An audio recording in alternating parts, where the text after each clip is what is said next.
Hey guys, welcome to BricksToGo. My latest MOC is this tropical vacation home. I tried to add as much detail as possible in the house itself as well as in the surrounding tropical environment. This entire MOC actually stemmed from the roof, which I built before the rest of the building.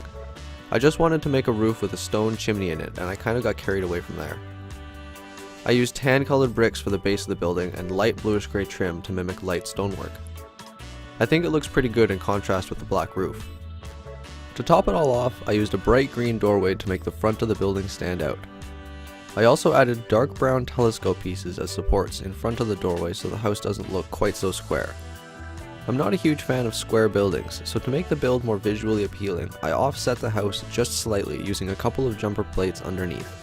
In my opinion, it does a pretty good job of breaking up the monotony of the square building on a square platform. I also designed the roof of the building to detach so you can see inside the house. Unfortunately, after spending way too much time on this small building, I decided against finishing the interior, so it's kind of pointless. I couldn't quite figure out what I wanted to put inside such a small space, so I decided to just move on. As we exit the house, there's a long winding dirt pathway with stepping stones leading to the front door. Lowering the path by one stud helps make the build more visually appealing by creating depth within the base of the MOC. I'm quite used to building on completely flat surfaces, like in all my modular buildings, so adding the different layers to create both the pathway and the lake took me way more time than I care to admit.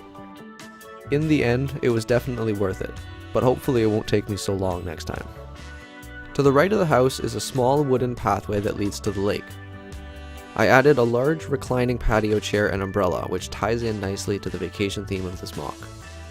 The water in the lake is of course just created using a handful of 1x1 round trans blue studs on top of blue plates. It's a pretty common method for creating water, but I think that's because it's one of the better looking techniques. This MOC was great practice for some cool building techniques like the water at the back and the tropical tree out front. The tree doesn't quite look like a palm tree, but it definitely has tropical characteristics.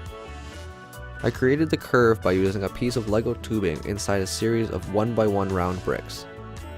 I'm really happy with the way it turned out, and it really emphasizes the tropical theme of the build.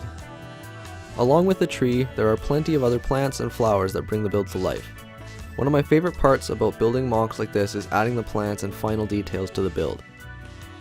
I packed this MOC with plenty of small details like the small flower garden out front, a little green frog, and the small fence that separates the pathway from the lakefront. I had a lot of fun building this MOC, as always, and I hope you enjoyed watching this video. If you did, make sure to leave a thumbs up or show your support by subscribing. And of course, thanks for watching.